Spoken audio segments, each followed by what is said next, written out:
सुबह की राम राम दोस्तों। आज मॉर्निंग में मैं 4 बजे उठ गई।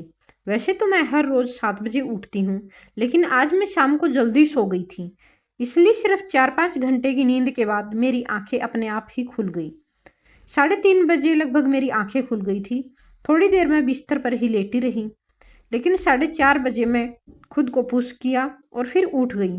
उठते ही सबसे पहले मैंने अपनी ब्लैंकेट फोल्ड की, क्योंकि छोटी छोटी हैबिट्स ही डिसिप्लिन बनाती हैं। फिर मैंने अपनी स्टडी टेबल को साफ किया, बुक्स न्यूज़पेपर को अच्छे से सेट किया। चार्जर मेरे इधर इधर बिखरे हुए थे, तो उनको भी मैंने प्रॉपरली ऑर्गेनाइज किया। उसके बाद पूरा रूम क्लीन किया। जो एक्स्ट्रा सामान था उसे ड्रॉ में रख दिया, और 4-5 दिन के न्यूज़पेपर भी एक जगह अच्छे से जमा कर दिए। जो बाहर रखे हुए थे टेबल के ऊपर तो अच्छे नहीं लग रहे थे, उनको भी मैंने अंदर रख दिया। उसके बाद मैं टेबल को अच्छे से साफ करती हूँ, और जो ज़्यादा सामान बिखरा हुआ था उसको भी मैं अंदर रख देती हूँ।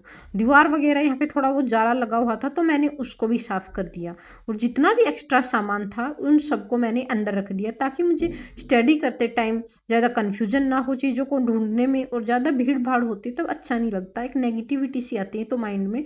तो आज मैंने सारी एक्स्ट्रा चीज़ें यहाँ से हटा दी थी, और जो नीड की चीज़ें थी वही यहाँ पे मैंने रहने दी थी। फिर मैं नहाने चली जाती हूँ। अगर आपके टेबल पर सामान बिखरा हुआ रहता है तो समझ लो आपका फोकस भी बिखरा हुआ है, क्योंकि जहाँ आसपास कल्चर जैसा होता है वहाँ दिमाग भी क्लियर नहीं सोच पाता। एक साफ टेबल सिर्फ सफाई नहीं होती, वो आपके डिसिप्लिन की पहचान होती है। जब आप अपनी किताबें सही जगह पर रखते हो तो आप अपने सपनों को भी सही दिशा देते हो। याद रखो, यूपीएससी सिर्फ पढ़ाई का एग्जाम नहीं है, ये आपकी हैबिट्स, आपकी कंसिस्टेंसी और आपके डिसिप्लिन का टेस्ट है। इसलिए आज से एक छोटी सी आदत डालो। पढ़ाई शुरू करने से पहले अपनी टेबल को साफ करो, फिर देखना ध्यान भी लगेगा और रिजल्ट भी बदलेगा। जब हमारा साफ सुथरा रूम होता है तो हमारे आसपास का डिस्ट्रैक्शंस कम होते हैं। बिखरा हुआ कमरा सिर्फ चीज़ों का बिखराव नहीं होता, वो हमारे दिमाग के अंदर चल रहे कन्फ्यूजन को भी दिखाता है। जब टेबल पर ढेर सारी किताबें, पुराने पेपर्स, बिखरे हुए सामान होते हैं तो दिमाग बार बार उन्हीं चीज़ों में उलझा रहता है। इससे फोकस टूटता है और पढ़ाई में भी मन नहीं लगता। जब आप अपना रूम क्लीन करते हो तो ऑटोमेटिकली आपके अंदर एक हल्कापन फील होता है, दिमाग शांत होता है, सोच क्लियर होती है और डिस्ट्रैक्शन कम होता है, और एनर्जी पॉजिटिव बनी रहती है। इसलिए कहते हैं outer clearness leads to inner clarity. जब आपके आसपास साफ होता है माहौल, तो आपका माइंड भी स्ट्रक्चर्ड तरीके से सोचता है, और फिर नेगेटिव थॉट्स कम आते हैं।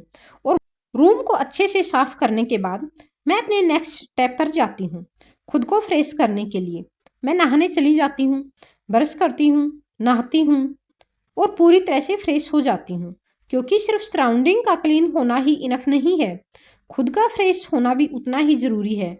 जब हम नहा धोकर आते हैं तो सिर्फ शरीर ही नहीं, हमारा माइंड भी रिफ्रेश हो जाता है। नींद की सुस्ती खत्म हो जाती है और एक नई एनर्जी फील होती है अंदर से। कपड़े वगैरह धोकर सब कुछ सेट करके जब मैं वापस कमरे में आती हूँ तो ऐसा लगता है जैसे एक नई शुरुआत हो रही है। अब ना मन भटकता है और ना ही आलस आता है। बस एक ही फीलिंग होती है, आज का दिन प्रोडक्टिव बनाना है, और अब मुझे पूजा करनी है। तो अब मैं मंदिर में रूम साफ करने और फ्रेश होने के बाद मैं अपने दिन का सबसे शांत और सुकून भरा काम करती हूँ, मंदिर की सफाई। मैं भगवान जी की सभी मूर्तियों को बहुत प्यार और ध्यान से साफ करती हूँ। दीपक वगैरह को भी अच्छे से पीताम्बरी से चमका देती हूँ। उस समय ऐसा लगता है जैसे सिर्फ मंदिर ही नहीं, मेरे अंदर भी कुछ साफ हो रहा है। फिर मैं पास के पार्क में जाती हूँ और भगवान शिव के लिए बेलपत्र और सुंदर सुंदर फूल लेकर आती हूँ। वापस आकर मैं पूरे मन से पूजा करती हूँ और साथ में स्पीकर पर भजन भी चला लेती हूँ। सच कहूँ तो भजन सुनना मुझे सबसे ज़्यादा सुकून देता है। जब भी मेरा मन ठीक नहीं होता या कभी नेगेटिव थॉट्स आते हैं या मैं किसी बात से परेशान होती हूँ, तो बस भजन सुनती हूँ और धीरे धीरे मेरा माइंड क्लैम हो जाता है। एक अलग सी पॉजिटिविटी फील होती है, जैसे सब कुछ सही हो जाएगा। पूजा कंप्लीट करने के बाद मैं खुद को अंदर से बहुत शांत, फोकस्ड और रेडी महसूस करती हूँ, जैसे मैं पूरे दिन को अच्छे से जीत सकती हूँ। पूजा सिर्फ एक धार्मिक क्रिया नहीं है, यह हमारे मन को शांत करने का भी एक तरीका है। जब हम पूजा करते हैं तो हमारा पूरा ध्यान एक जगह पर होता है। मंत्र, भगवान, दीपक की लो, यह चीज़ें मेडिटेशन में भी होती हैं। माइंड को एक पॉइंट पर स्थिर करना और मन को शांति मिलती है इससे। जब हम पूजा में दिल से जुड़े होते हैं तो धीरे धीरे हमारे थॉट स्लो होने लगते हैं, दिमाग की भागदौड़ कम होती है, चिंता और स्ट्रेस कम होता है और अंदर से एक शांति महसूस होती है, क्योंकि उस समय हम प्रेजेंट मोमेंट में जी रहे होते हैं। पूजा खत्म करने के बाद अब बारी आती है मेरे दिन के सबसे क्यूट और स्पेशल पार्ट की, मेरे प्यारे प्यारे पक्षियों की। सच बताऊं, ऐसा लगता है जैसे वो हर रोज नहर पर मेरा इंतजार करते हैं। मतलब अगर मैं 5 मिनट भी लेट हो जाऊं ना, तो शायद वो भी सोचते होंगे आज हमारी दीदी छुट्टी पर है क्या। फिर मैं उनके लिए दाना और पानी लेकर निकलती हूँ। जैसे ही मैं पहुँचती हूँ तो वे छोटे छोटे पंख फड़फड़ाते हुए इकट्ठा हो जाते हैं, जैसे कह रहे हो लो आ गई हमारी रोज की खुशियाँ। उस मोमेंट में एक अलग ही खुशी मिलती है, ना कोई स्ट्रेस ना कोई टेंशन, बस दिल से एक फीलिंग आती है कि हम सिर्फ अपने लिए ही नहीं, इन छोटी छोटी जिंदगियों के भी लिए कुछ कर रही हैं। और सच में उनको खाना खिलाने के बाद जो सुकून मिलता है ना, वो किसी और चीज़ में नहीं मिलता। इन सब कामों को करते करते कब 5 बज जाते हैं पता ही नहीं चलता। मैं वापस अंदर आती हूँ और जैसे ही बाहर नज़र डालती हूँ तो लगता है जैसे सुबह पूरी तरह जाग जाग चुकी है। हल्की हल्की रोशनी फैल चुकी होती है, मौसम बहुत ही सुहाना हो जाता है, चारों तरफ पक्षियों की चहचहाट गूंज रही होती है और ठंडी ठंडी हवा चेहरे को छूती है। उस पल ऐसा लगता है जैसे प्रकृति खुद कह रही हो आज का दिन कुछ अच्छा करने के लिए बना है। बस वही मोमेंट होता है जब मैं सोचती हूँ आज पढ़ाई कमरे में नहीं बाहर बैठकर करूँगी। फिर मैं अपना न्यूज़पेपर उठाती हूँ और अपनी टेबल लेकर बाहर चली जाती हूँ। उस खुली हवा में बैठकर पढ़ने का जो सुकून है ना, वो किसी कमरे में नहीं मिल सकता। ना कोई बंदिश ना कोई घुटन, बस खुला आसमान, फ्रेश हवा और एक क्लियर माइंड। और उसी के साथ मेरे दिन की असली शुरुआत होती है, एक नए जोश, एक नई उम्मीद और अपने सपनों के साथ। सबसे पहला काम होता है मेरा न्यूज़पेपर पढ़ना।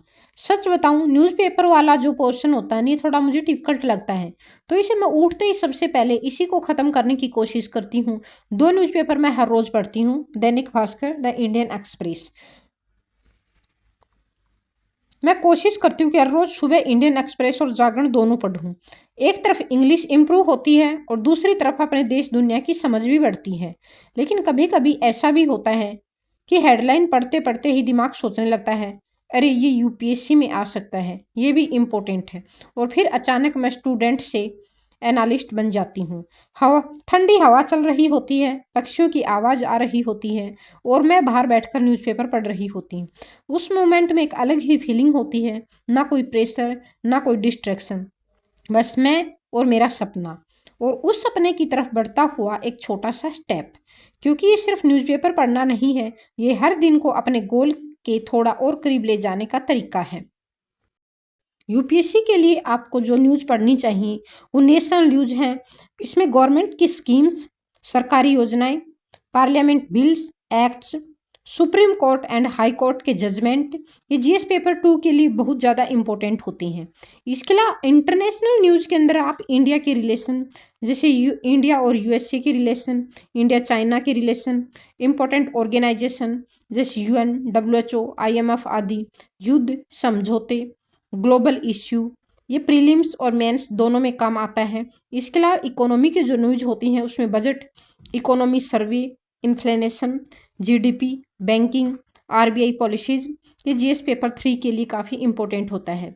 इसके अलावा एनवायरनमेंट और साइंस से रिलेटेड जो न्यूज़ होती हैं उसमें climate change, biodiversity, new species, national park, ISRO, space mission, ये प्रीलिम्स में अक्सर डायरेक्ट क्वेश्चन आते हैं इस टॉपिक से।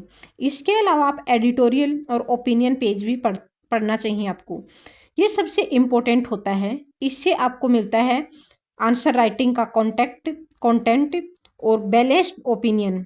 इसके लिए ऐसे के लिए आइडिया भी मिलता है आपको। अब हम देखते हैं कि आपको क्या नहीं पढ़ना चाहिए। तो आपको क्राइम न्यूज़, मर्डर, चोरी आदि, इन सब से रिलेटेड जो भी न्यूज़ होती हैं वो आपको अवॉइड करनी चाहिए। इसके अलावा जो बॉलीवुड से रिलेटेड जो भी न्यूज़ होती हैं, इंटरटेनमेंट की जो न्यूज़ होती हैं वो आपको अवॉइड करनी चाहिए। लोकल छोटी छोटी जो खबरें होती हैं वो भी आपको नहीं पढ़नी चाहिए। इसके लिए आपको गोल्डन स्ट्रेटर्जी बनानी चाहिए। न्यूज़पेपर को आप ऐसे पढ़ो, ये यूपीएससी में कैसे आ सकता है और इसे क्वेश्चंस कैसे बन सकता है, तो इन सब को भी आपको माइंड में रखना चाहिए। न्यूज़पेपर पढ़ना सिर्फ आदत नहीं है, ये उस इंसान की पहचान है जो अपने सपनों को लेकर सीरियस है। क्योंकि जो रोज़ देश दुनिया समझता है वही एक दिन देश चलाने के लायक बनता है। सुबह 5 बजे से लेकर 7 बजे तक मैं अपने हिंदी और इंग्लिश दोनों न्यूज़पेपर आराम से कंप्लीट कर लेती हूँ। ये 2 घंटे मेरे लिए बहुत ही स्पेशल होते हैं, क्योंकि यहीं से मेरे दिन की शुरुआत होती है। जब तक मैं दोनों पेपर ख़त्म करती हूँ, तब तक ऐसा लगता है कि जैसे दिमाग पूरी तरह से एक्टिव हो चुका है और अब पढ़ाई करने के लिए रेडी है। उसके बाद मैं वापस अंदर आती हूँ और फिर शुरू होता है मेरा असली स्टडी सेशन। मैं अपनी बुक्स खोलती हूँ, हिस्ट्री, पॉलिटी, ज्योग्राफी और एक एक सब्जेक्ट को फोकस के साथ पढ़ती हूँ। कभी कभी टॉपिक टफ लगते हैं, कभी दिमाग जल्दी नहीं समझता, लेकिन फिर भी मैं खुद से यही कहती हूँ, ये स्ट्रगल है, यह एक दिन मेरी स्ट्रेंथ बनेगा। क्योंकि सिर्फ किताबें नहीं, ये वही रास्ता है जो मुझे मेरे यूपीएससी के सपने तक ले जाएगा। और उसी सोच के साथ मैं हर दिन थोड़ा थोड़ा आगे बढ़ती हूँ। लगभग 12 बजे तक पढ़ने के बाद मेरा दिमाग भी कहता है बस अब थोड़ी छुट्टी चाहिए, और उसी टाइम तक मेरा खाना भी लग चुका होता है। फिर मैं और पीयूष साथ में बैठकर खाना खाते हैं। लेकिन सच बताऊं, हमारा खाना कम और हंसी मजाक ज़्यादा होता है। कभी मैं उसे चिढ़ाती हूँ, कभी वो मुझे, और बीच बीच में थोड़ी बहुत नोटी हरकतें भी चलती रहती हैं। कभी रोटी गोल है या नहीं उस पर डिस्कशन, कभी कौन ज़्यादा खा रहा है उस पर कंपटीशन। उस वक्त ऐसा लगता है जैसे सारी पढ़ाई, सारा स्ट्रेस थोड़ी देर के लिए गायब हो गया हो। बस वो पल होता है सिंपल, हैप्पी और बिल्कुल दिल से जुड़ा हुआ। क्योंकि ज़िंदगी सिर्फ पढ़ाई का नाम नहीं, इन छोटी छोटी खुशियों में असली सुकून छिपा होता है। और फिर थोड़ी हंसी, थोड़ा खाना और थोड़ी मस्ती के बाद मैं फिर से तैयार हो जाती हूँ अपने सपनों की तरफ बढ़ने के लिए। खाना खाने और थोड़ी मस्ती करने के बाद अब बारी आती है फिर से पढ़ाई में वापस लौटने की। अब मैं अपना लैपटॉप खोलती हूँ और सबसे पहले अपनी न्यूज़ की क्लासेस लेती हूँ। सुबह जो न्यूज़पेपर पढ़ा होता है उस क्लास के जरिए और गहराई से समझती हूँ, क्योंकि सिर्फ पढ़ना ही काफ़ी नहीं होता, कॉन्सेप्ट्स क्लियर होना भी ज़रूरी होता है। उसके बाद मैं अपनी हिस्ट्री की क्लास लेती हूँ। इतिहास के टॉपिक कभी कभी लंबे और कन्फ्यूजिंग लगते हैं, लेकिन जब टीचर अच्छे से समझाते हैं तो वही टॉपिक इंटरेस्टिंग बन जाते हैं। उस समय मैं पूरी तरह फोकस होकर बैठती हूँ, ना कोई डिस्ट्रैक्शन और ना कोई बहाना। क्योंकि मुझे पता है ये छोटे छोटे सेशन ही मिलकर एक बड़ा रिजल्ट बनाएंगे, और इसी कंसिस्टेंसी के साथ मैं हर दिन अपने गोल के और करीब जाती हूँ। रूम में बैठे बैठे पढ़ते पढ़ते कब शाम के 6 बज जाते हैं पता ही नहीं चलता। लेकिन सच कहूँ, इतनी देर लगातार पढ़ने के बाद रूम में मुझे थोड़ा बर्डन फील होने लगा था। दिमाग कहता है बस अब थोड़ा चेंज चाहिए। तभी मैं बाहर जाती हूँ, और जैसे ही बाहर नज़र पड़ती है वही सुबह वाला सुहाना मौसम, वही ठंडी ठंडी हवा और वही सुबह वाली फीलिंग फिर से वापस आ जाती है। उस पल दिल से एक ही थॉट्स आता है, क्यों ना आज शाम को भी बाहर बैठकर पढ़ाई की जाए। फिर मैं बिना ज़्यादा सोचे अपनी टेबल और बुक्स उठाती हूँ और बाहर सेट हो जाती हूँ। आज मैंने बाहर बैठकर एनवायरनमेंट और पॉलिटी पढ़ा, और सच में आज पढ़ने में कुछ अलग ही मजा आया। शायद वजह वही फ्रेश हवा थी और फिर वो शांत माहौल, क्योंकि बारिश आई थी और बारिश की वजह से मौसम बहुत ही सुहाना बना हुआ था। लेकिन जो भी था, आज